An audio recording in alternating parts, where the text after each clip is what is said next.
오늘 본문의 말씀에 의지해서 은혜와 감사 회복이라는 제목으로 말씀을 나누고자 합니다.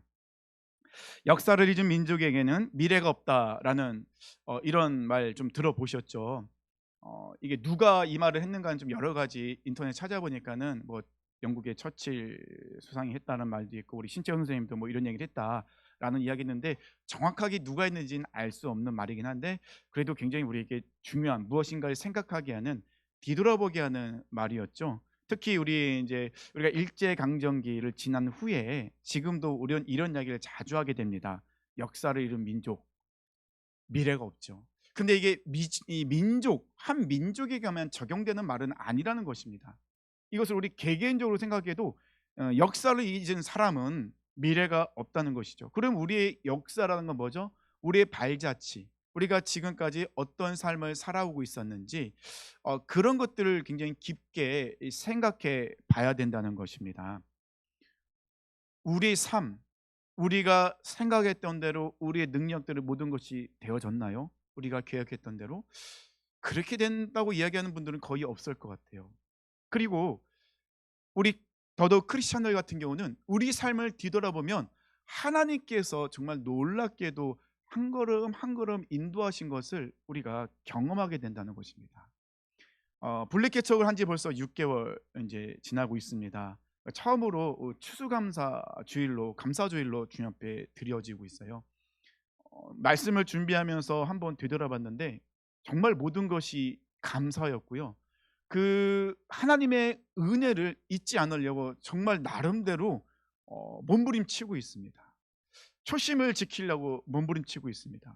은혜를 잊어버리면 타락하게 되고 욕심이 그 안에 들어오게 되고 하나님을 떠나는 경우들이 많더라고요. 그래서 우리 교회가 개척 교회이지만은 선교사님 후원과 또 어려운 힘든 교회 후원하고 돕는 이유가 흘려보내는 이유가 우리가 흘려보내지 않으면 받은 은혜를 기억하지 못하기 때문에 기억하기 위해서 감사하기 위해서 우리가 흘려보내고 노력하는 부분이 거기에 있다는 것입니다. 은혜를 은혜로 알고 감사하면 보이는 것들이 참 많아요. 저 같은 경우도 제가 아까 말씀드렸잖아요. 저는 성대가 굉장히 약해서 이렇게 무엇인가 크게 소리 지거나 기도회를 인도가 나면 그다음에 목소리가 안 남았는데 6개월 동안에 하나님께서 은혜 내려 주셔서 이렇게 설교하는 데 방해가 되지 않고 있고 비록 설교할 때 비염이 올라와서 힘들긴 해도 말씀을 전할 수 있음에 그 또한 감사하고 은혜라는 것입니다. 이 말씀을 전하는 자들이 정말 복 받은 사람들이에요. 왜냐하면 말씀을 전하기 위해서는 무조건 성경을 읽어야 돼요. 말씀을 전하려면 무조건 기도해야 돼요. 말씀을 전하고 그 말씀대로 살아나려고 제 나름대로 많이 노력을 해요. 왜냐하면 말씀을 전하는 것을 제 아내도 듣고 저희 자녀들도 듣거든요. 그러면 말씀을 전하는 사람이 그렇게 살지 않으면 뭐 어떤 영향력도 흘러갈 수 없으니까는 더더욱 그런 몸부림치는 모습이 저 안에 있다는 것입니다. 그래서 더 감사한 것 같아요. 그 또한 하나님의 은혜더라라는 것입니다. 은혜를 은혜로 알며 감사하며 보이는 것이 참 많은데 반대로 은혜를 은혜로 알지 못하고 그것을 당연하다고 생각하고 있고 감사하지 않으면 봐야 될 것을 보지 못하고 보지 않아도 되는 것을 보는 경우가 너무 많다는 것입니다. 오늘 본문의 말씀이 은혜와 감사와 무슨 관련이 있을까라고 생각이 될 수도 있을 것 같은데요. 오늘 본문의 말씀은 어떤 말씀입니까? 가나안 땅을 이제 앞에 두고 가나안 땅으로 들어가기 전에 12명의 정탐꾼을 보내는 그런 말씀이 오늘 본문의 말씀입니다. 이 12명의 정탐꾼은요. 이스라엘의 12지파 중 한 명씩 대표로 뽑아서 그 사람들을 모아서 이제 정탐꾼을 보내는 겁니다. 대표로 뽑는다는 것은 그 대표로 뽑은 그 한 사람은 어떤 사람일까요? 각 지파에서 지도자급. 앞으로 그 지파를 이끌어갈 어찌 보면 이스라엘 백성들을 이끌어갈 그런 리더 같은 사람이겠죠. 굉장히 총명하겠죠. 그리고 믿음도 좋은 사람을 뽑았겠죠. 사람들에게 인정받을 만한 사람들을 뽑았을 것입니다. 그 12명을 모아서 이제 가나안 땅으로 정탐꾼을 보내려고 합니다. 그 전에 먼저 이 민수기 말씀에 보면요.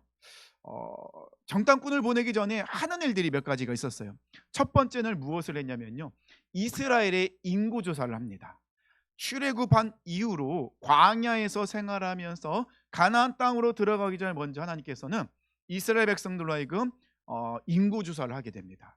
이스라엘의 인구 조사는 그 중동 지방의 특징은 뭐냐면은 성인 남자, 그러니까는 전쟁에 나갈 만한 사람들의 인구 조사를 먼저 한다는 것입니다.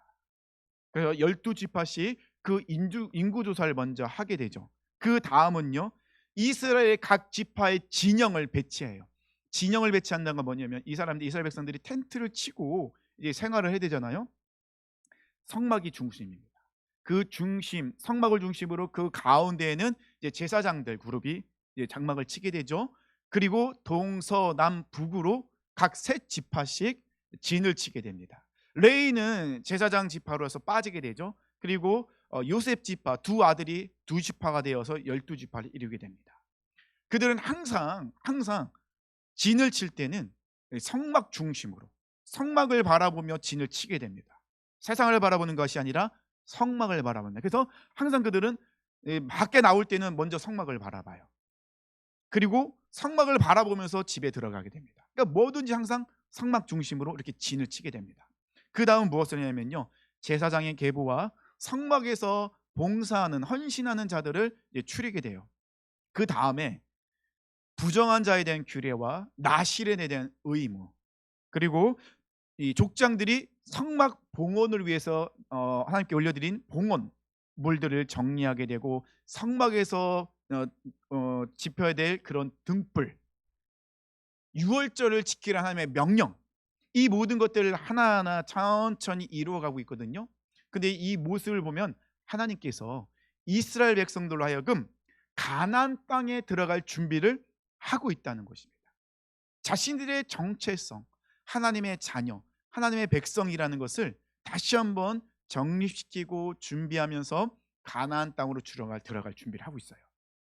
그런데 문제는 이스라엘 백성들이 자꾸 하나님에 대해서 불평과 불만을 하고 있다는 것입니다.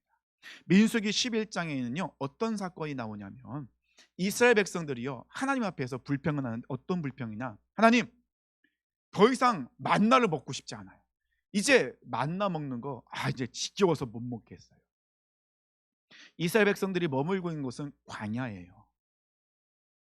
물도 충분하지 않고 풀도 충분하지 않고 곡식을 심을 수 있는 곳도 아니고, 또 그들이 키우고 있는 그 동물들 키우기도 어려운 곳이에요.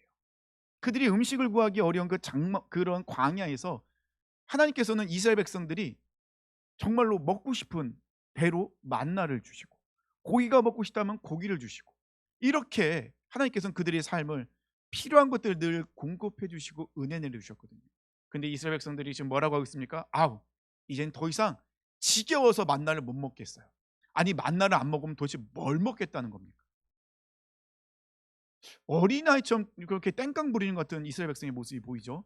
그런데 성경에 가만히 보면요, 이스라엘 백성들이 그렇게 불평과 불만을 할 때 그 시작이 누구냐면요, 다른 인종이라고 말씀에 기록되어 있어요.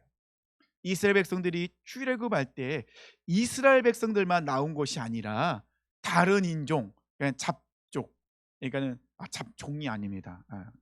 잘못 알아주시면 안 돼요. 잡족. 그러니까 말이 좀 이상하긴 한데요, 이스라엘 백성이 아닌 다른 이방 족속들이 같이 나왔어요.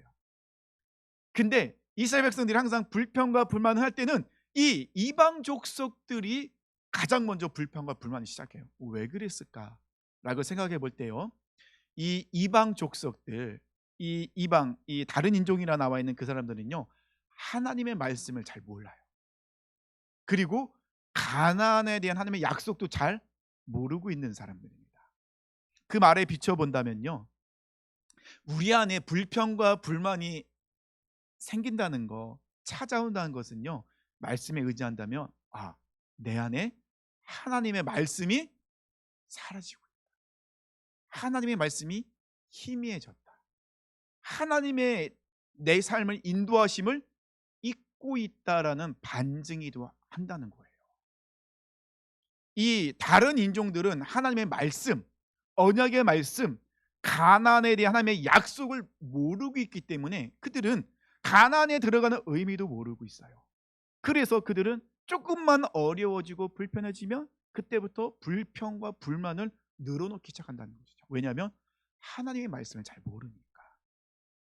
그러면 이스라엘 백성들은 알고 있잖아요. 말씀도 알고 있고 하나님이 어떤 분이도 알고 있고 또 가나안이 하나님이 약속하신 땅을 알고 있잖아요. 그러면 그 다른 인종들에게 뭐라고 얘기해야 돼요? 하나님은 이런 분이다 알려주고 불평과 불만을 잠재우도록 권면해야 되는데 이스라엘 백성들은 아무런 저항도 없이 그냥 휩쓸려 다니는 거예요. 그들이 막 불평불만 막 하면은 이제 만나 먹기 싫어 그러면 그치 나도 먹기 싫어 막 이러면서 동조하면서 막 불평과 불만을 내세우고 있는 모습이 이스라엘 백성들의 모습이었다는 것입니다. 그리고 결정적인 사건이 또 하나 나타나요. 민수기 12장에 보면요. 모세의 형과 누나인 아론과 미리암이 모세를 대적하는 사건이 납니다. 아니 하나님 모세 너에게만 말씀하시더냐? 우리에게도 말씀하신다. 너만 지도자냐? 라고 하면서 이렇게 대적하는 사건이 나거든요. 그 명분은 무엇이냐? 광야에서 모세의 아내 십보라가 죽어요. 십보라가 죽자 모세는 아내를 맞이하는데 그 여인이 누구냐면 구스 여인이에요. 구스 여인은 이방 여인이죠.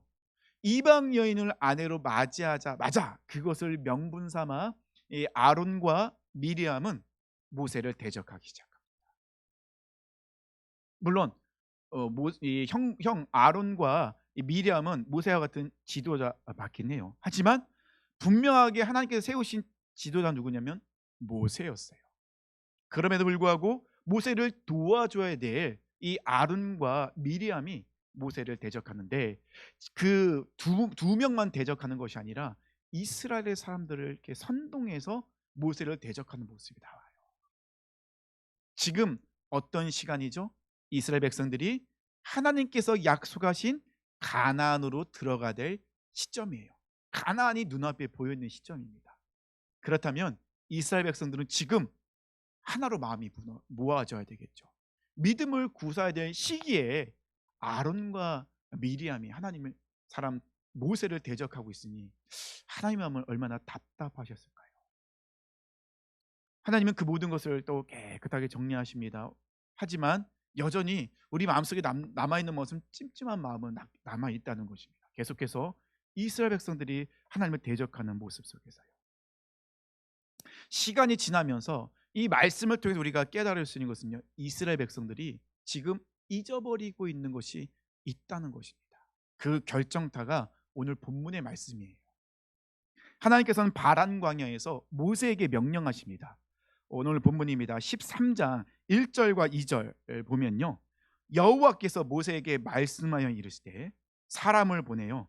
내가 이스라엘 자손에게 주는 가나안 땅을 정탐하게 하되 하나님께서 모세에게 명령하시는 거죠. 그들의 조상의 가문 각 지파 중에서 지휘관 된 자 한 사람씩 보내라. 이 가나안 정탐은요. 모세가 계획하고 명령한 것이 아니라 하나님께서 모세에게 명령하신 거예요. 그리고 하나님께서는 정확하게 지명하여 부릅니다. 누구라고요? 각 지파의 지휘관 된 자 한 사람. 그러니까는 리더를 부르라는 거예요. 한 사람씩.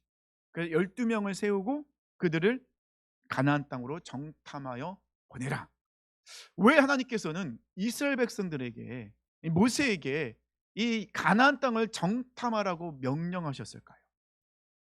저는 이것이 하나님께서 이스라엘 백성들을 테스트하기 위한, 더 정확히 하면 이스라엘 백성들의 그런 영적인 상태, 그들이 지금 잊어버리고 있는 것이 무엇인지를 하나님께서는 분명히 알려주고자 이렇게 준비하시고 보내셨다라고 저는 생각을 하고 있습니다. 물론 적을 알고 나를 알면 100번 싸우면 100번 이긴다는 그런 말씀이 있잖아요. 전쟁을 하기 위해서 적을 아는 것 굉장히 중요해요. 적을 알고 나의 그런 우리의 모습을 알면은 전략을 짜는데도 전쟁을 어떻게 할 거인가 준비하기 참 좋겠죠. 세상적인 전쟁을 그렇게 합니다. 하지만 하나님이 하신 전쟁은 전혀 다르죠. 이스라엘 백성들이 이 광야에서 전쟁을 할 때 그들에게 좋은 무기가 있었나요? 그들이 훈련받은 군인이 있었나요? 그들이 뛰어난 지략가가 있었나요? 아니요. 아무것도 없었어요. 그들은 무기도 없었고요. 군인도 아니었어요. 지휘관도 없었어요. 그런데 그들은요, 전쟁만 하면 승리합니다. 왜요? 하나님이 싸우시니까. 하나님이 앞장서서 싸우시는, 하나님께서 하시는 전쟁이었기 때문에 그들은 늘 승리할 수 있었거든요. 세상과의 다른 전쟁이에요. 그런데 하나님께서는 이상하게 이스라엘 백성들로 하여금 이 정탐꾼을 보내게 하신다는 것입니다. 그리고 구석구석을 보고 오라고 명령하죠. 17절부터 20절 말씀 보니까요, 모세가 가나안 땅을 정탐하러 그들을 보내며 이르되 너희는 네겝길로 행하여 산지로 올라가서 그 땅이 어떠한지 정탐하라. 곧 그 땅 거민이 강한지 약한지 많은지 적은지와 그들이 사는 땅이 좋은지 나쁜지와 사는 성읍이 진영인지 산성인지와 토지가 비옥한지 메마른지 나무가 있는지 없는지를 탐지하라. 담대하라. 또 그 땅의 실과를 가져오라 하니 그때는 포도가 처음 익을 즈음이었더라. 그러니까 지금 모세는 여러 가지 의도를 갖고 정탐을 시켜요. 땅에 가서 그 땅이 정말로 동사를 우리가 정착하기 좋은 땅인지 아닌지, 그 땅 거민은 어떤 사람들인지, 어떤 족속들인지, 산성에 있는지 아니면은 견고한 성에 있는지 아니면 그냥 일반 평지에 있는지, 이런 것들을 구석구석 다니면서 자세하게 보고 오라고 해요. 그 땅이 과연 하나님께서 우리에게 말씀하신 약속하신 젖과 꿀이 흐르는 땅이냐라는 것을 보고 오라고 명령을 하죠. 그리고 나서 한 가지 더 명령하죠. 뭐합니까? 그 땅에서 난 과일을 갖고 와라. 포도가 날 쯤이었거든요. 그래서 정탐꾼들은 모세가 명령한 대로 가나안 땅을 정탐하고 돌아오면서 과일을 가지고 오죠. 23절입니다. 또 에스골 골짜기에 이르러 거기서 포도송이가 달린 가지를 베어 둘이 막대기에 꿰어 매고 또 석류와 무화과를 따니라.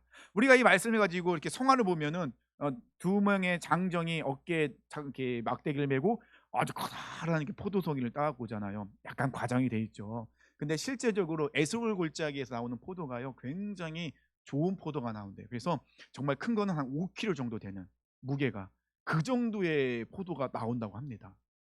무겁기도 하겠지만 이 포도를 5kg 되는 포도를 갖고 오려면은 이걸 도대체 어떻게 들고 와야 될까요? 이 두 손으로 5kg를 계속 들고 오려면 아주 힘이 붙여서 못 갖고 오겠죠. 그래서 포도를 온전히 원형 그대로 보존하기 위해서 가지를 자르고 막대를 끼워서 어깨를 메고 온 거거든요. 그러니까 조금 이 성화 같은 데는 과장이 돼 있긴 한데 그만큼 그 땅은 비옥한 땅이라는 거예요. 이스라엘 백성들이, 정탐꾼들이 어깨에 포도를 메고 석류와 무화과를 가지고 오는 걸 보면 얼마나 마음이 설레었을까요? 우와, 그 땅은 정말 좋은 땅이구나. 이런 마음이 들지 않았을까요? 그리고 40일을 이스라엘 백성 정탐꾼들이 그 땅을 정탐합니다. 40이라는 숫자, 의미가 있는 숫자죠. 성경에서 40, 성경에는 여러 숫자에는 의미가 돼 있잖아요. 3은 완전수, 성부, 성자, 성령, 그죠? 7도 완전수죠. 하나님께서 천지를 창조하신. 12도 완전수가 되고요. 40은요, 어떤 의미가 있냐면 충분한 기다림, 인내의 기간을 뜻하는 것이 40일입니다. 예수님께서 40일 광야에서 금식기도 충분한 인내 시간이 필요하다는 것이죠. 그러니까 40일을 정탐했다는 것은 가나안을 정탐한 이스라엘 그 정탐꾼들이 그 가나안을 구석구석 아주 정말 잘 완벽하게 정탐하고 돌아온 거예요. 자, 그렇다면 이제 정탐꾼들이 무엇을 해야 되죠? 하고 돌아왔으니까는 보고를 해야 됩니다. 이 보고 시간은 기대되는 시간. 시험 결과를 발표한 시간 얼마나 떨립니까? 저도 이제 산업처리 기사를 보고 그때는 이제 지금은 인터넷이고 핸드폰으로 하는데 그때는 ARIS 전화기로 나의 수험번호를 눌러갖고 자, 귀하의 주민번호는 띠띠띠, 귀하는 합격했습니다. 이야기가 이게 듣기를 얼마나 기다리겠습니까? 그래가지고 불합격했습니다. 그러면 전화기 내놓고 또 좌절하는 거죠. 또 떨어졌네. 그런 시대. 얼마나 이스라엘 백성들이 기대를 하고 있었을까요? 이 정탐꾼들이 보고를 하는데 정탐꾼들이 드디어 보고를 시작합니다. 27절입니다. 모세에게 말하 이르되 당신이 우리를 보낸 땅에 간즉 과연 그 땅은 젖과 꿀이 흐르는데 이것은 그 땅의 과일입니다. 뭐라고 보고하고 있습니까? 와, 모세, 당신이 우리를 그 땅에 보냈는데요, 정말 그 땅은 너무나도 좋은 땅이에요. 정말로 젖과 꿀이 흐르는 아름다운 땅입니다. 이 과일을 보세요. 이런 과일들이 자라고 있습니다. 여기까지 하면 정말 좋죠. 우와, 우리가 그 땅으로 드디어 가는구나. 28절이 문제입니다. 28절의 시작이 무엇으로 시작합니까? 그러나 이 접속사가 굉장히 우리 마음을 떨리게 만들죠. 의심이 들게 만듭니다. 그러나라는 접속사는 뭐죠? 앞의 문장을 반대로 뒤집는 접속사예요. 그러나라고 했을 때, 자, 정탐꾼들이 무엇을 이야기한다는 겁니까?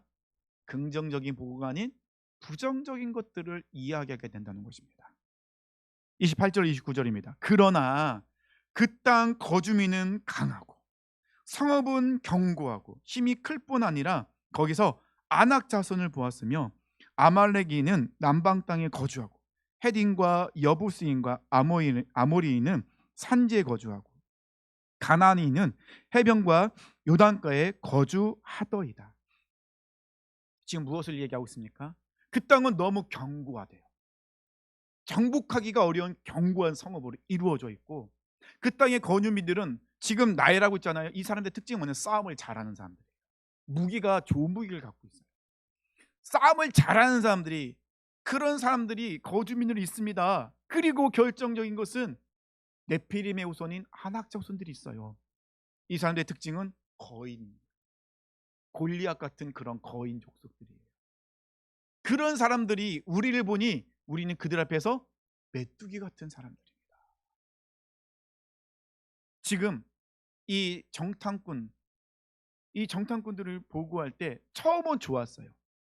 아, 정말 그 땅은 젖과 꿀이 흐르는 땅입니다 라고 해놓고서 그러나 라고 하면서 그때부터는 이제 자기가 하고 싶은 말을 계속 하고 있는 거예요. 이래서 안 되고 저래서 안 되고 우리는 아무것도 할 수 없고 그 땅 우리 힘으로는 정복할 수 없는 땅입니다. 악평을 쏟아놓고 있어요.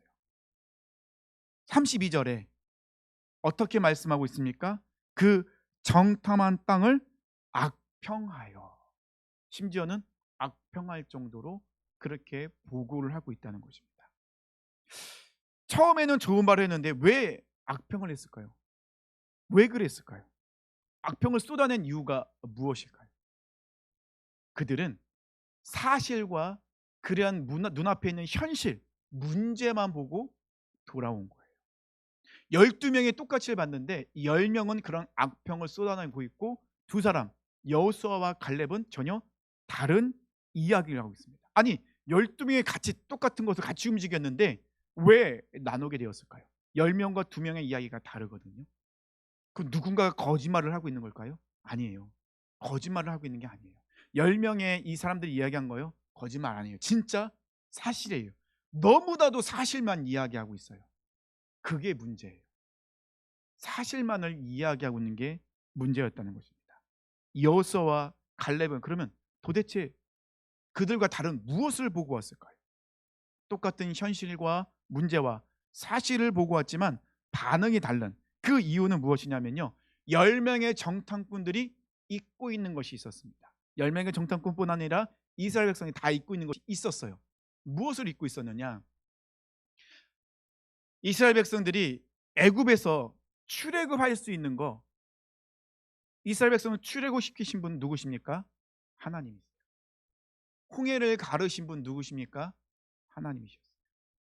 낮에는 불기둥, 낮에는 구름기둥, 밤에는 불기둥, 그들을 인도하신 분 누구십니까? 하나님이십니다. 그들이 배가 고플 때, 고기가 먹고 싶을 때 만나와 메추라기를 먹여주신 분 누구십니까? 하나님이세요. 목이 마르다고 할 때 200만 명이 되는 사람들이 물을 공급하기 위해서 반석에서 물을 내시는데 강을 만드실 정도로 그런 놀라운 양의 물을 공급해 주신 분 누구십니까? 하나님이셨어요. 신명기 8장 4절에 보면요, 이 40년 동안에 내 의복이 헤어지지 아니하였고 내 발이 부르트지 아니하였느니라. 이스라엘 백성들이 그 척박한 그 광야 땅에서 신발이 헤어지지 않았고 의복이 헤어지지 않았고 그들이 배고프지 않고 그들이 먹고 그렇게 안전하게 살 수 있었던 거 누구 때문입니까? 하나님이 하셨어요. 하나님이 그들에게 은혜 내려주시고 그들의 모든 것을 인도하시고 보호하시고 필요한 모든 것을 다 공급해 주신 분이 하나님이셨어요.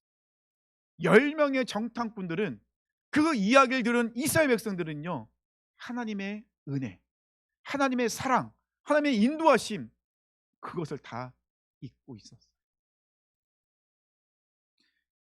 이스라엘 백성들이 하나님께 은혜 받았는데 당연한 거였습니까? 하나님이 그들에게 은혜 베풀어 주신 거 당연한 겁니까? 아니에요.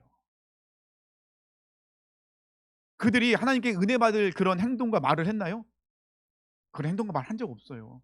그들은 틈만 나면 불평과 불만합니다. 이게 싫고 이게 싫고 이게 먹고 싶고 이게 또 먹기 싫고, 너무 덥다고 짜증, 춥다고 짜증, 얼마나 많은 불평과 불만을 내세웠습니까? 틈만 나면은 애굽으로 돌아가야 된다.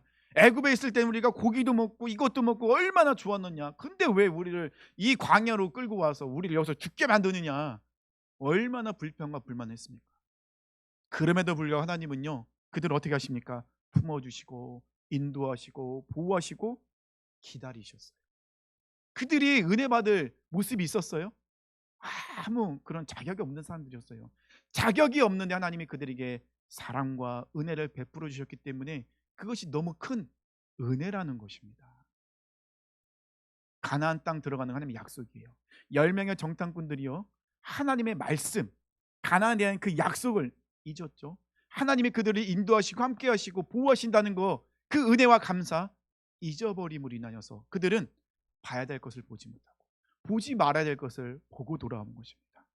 하나님이 싸우시지 않으면, 하나님이 역사하시지 않으면 가나안 땅 절대로 점령할 수 없어요. 하지만 여호수아와 갈렙은 어떤 고백을 하고 있습니까? 우리 민수기 14장 6절로 9절로 우리 여호수아와 갈렙이 이렇게 보고하고 있습니다. 그 땅을 정탐한 자중 눈의 아들 여호수아와 여분나의 아들 갈렙이 자기들의 옷을 찢고 이스라엘 자손의 온 회중에게 말하 이르되 우리가 두루 다니며 정탐한 땅은 힘이 아름다운 땅이라. 여호와께서 우리를 기뻐하시면 우리를 그 땅으로 인도하여 들이시고 그 땅을 우리에게 주시리라. 이는 과연 젖과 꿀이 흐르는 땅이니라. 다만 여호와를 거역하지 말라. 또 그 땅 백성을 두려워하지 말라. 그들은 우리의 먹이라.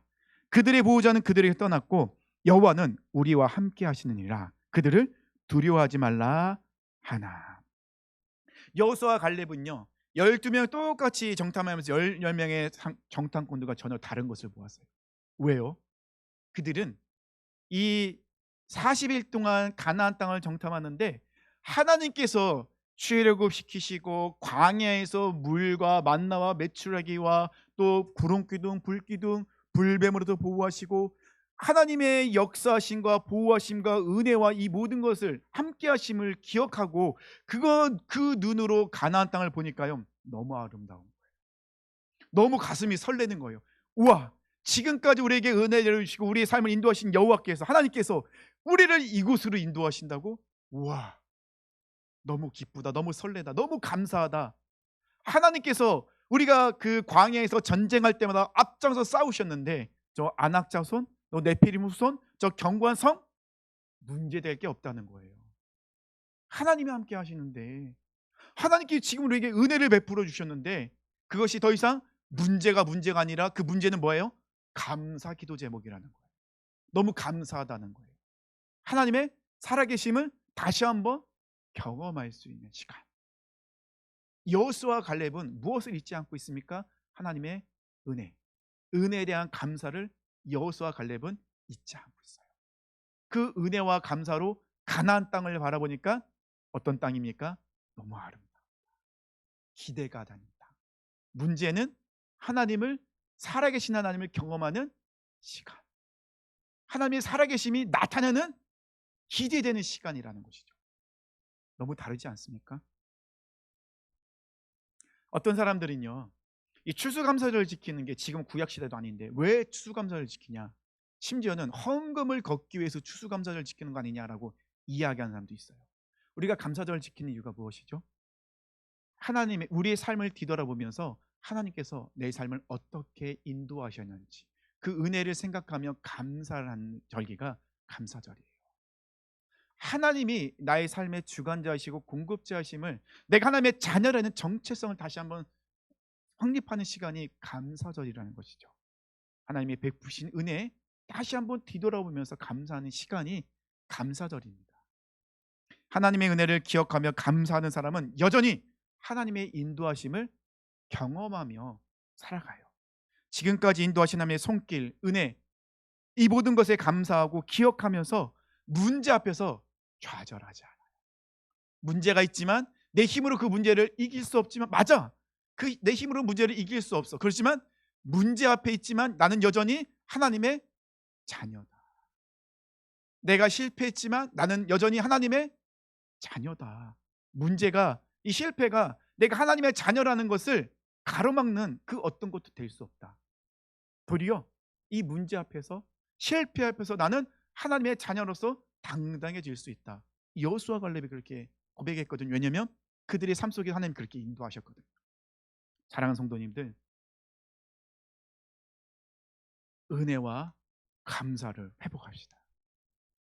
우리가 알게 모르게 이런 것을 많이 잊어버리고 있어요. 당연하다고 생각하는 것 참 많아요. 절대로 당연한 거 없어요. 하나님의 은혜 가운데 우리는 지금까지 살아왔어요. 이스라엘 백성들 광야 땅에서 그 발걸음 하나님께서 인도하셨죠. 뒤돌아보면 하나님이 다 인도하신 거거든요. 근데 이스라엘 백성들은 착각했죠. 당연하다고 생각하면 은혜를 잊어버려요. 감사를 못해요. 은혜와 감사가 잊어버리면요, 내 안에 불평과 불만이 나오게 되고 하나님을 보지 못하고 문제만 바라보고 그 문제 때문에 결국은 넘어지게 되더라는 것입니다. 하지만 은혜를 은혜로 알고 감사하는 사람은 문제가 아니라 하나님을 볼 수 있습니다. 하나님이 보입니다. 하나님의 역사하심을 기대할 수가 있어요. 여호수아와 갈렙이 그렇게 고백했잖아요. 우리가 은혜와 감사를 잃어버리면 10명의 정탐꾼들, 이스라엘 백성들의 모습과 똑같이 보지 말아야 될 것을 보고 봐야 될 것을 보지 못함으로 불평과 불만과 문제 앞에 넘어지게 됩니다. 하지만 지금까지 지내온 것은 주님의 은혜입니다라는 은혜를 고백하며 감사하는 자들은 여호수아와 갈렙의 그 고백, 현실을, 문제를 두려워하지 마라. 맞다, 나는 지금 내가 해결할 수 없는 문제 앞에 서 있다. 그것은 사실이다. 하지만 나는 지금까지 나에게 역사하시고 내 삶을 인도하신 그 하나님이 나를 붙잡고 인도하고 계심을 알고 있기 때문에, 지금까지 하나님의 은혜로 지금까지 살아왔기 때문에 나는 이 문제에 두렵지 않다. 이 문제는 나의 밥이다. 왜냐하면 신실하신 하나님이 앞으로도, 아니 여전히 끝까지 내 삶 가운데 역사하시고 나에게 은혜를 베풀어 주실 하나님이시니까. 여호수아와 갈렙이 이런 고백을 했어요. 10명의 정탐꾼들, 이스라엘 백성들 40일이 하루가 1년이 되어 40일이 40년이 되어서 그들이 이야기한 대로 광야에서 죽고 맙니다. 가나안 땅에 들어가지 못하죠. 하지만 여호수아와 갈렙, 하나님의 은혜를 은혜로 알고 은혜에 감사함으로 믿음으로 선포한 여호수아와 갈렙은 어떻게 합니까? 가나안 땅으로 들어가죠.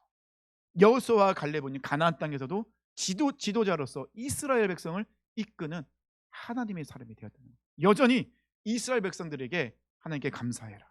하나님의 은혜에 우리는 살아가고 있다. 하나님이 아니면 우리는 가나안을 정복할 수 없다. 우리에게 필요한 것은 하나님이 함께 하심을 믿고 신뢰하고 선포하며 감사하는 것이다 라고 여호수아와 갈렙은 선포하며 나갔다는 것입니다. 우리 사랑하는 성도님들, 은혜와 감사를 회복합시다. 은혜를 은혜로 알고 감사하면 우리에게 누가 보입니까? 하나님이 보이십니다. 문제 앞에서도 실패 앞에서도 우리는 하나님의 자녀라는 정체성으로 그 문제와 실패와 상관없이 우리는 하나님과 늘 동행하면서 승리할 수 있습니다. 우리 사랑하는 성도님들, 이 말씀을 꼭 기억하시고 삶 속에서, 일주일간의 삶 속에서, 아니 앞으로의 삶 속에서도 하나님의 은혜와 그 사랑과 그 모든 것에 감사하며 승리하며 믿음으로 승리하시길 축원합니다. 우리 다 같이 일어나셔서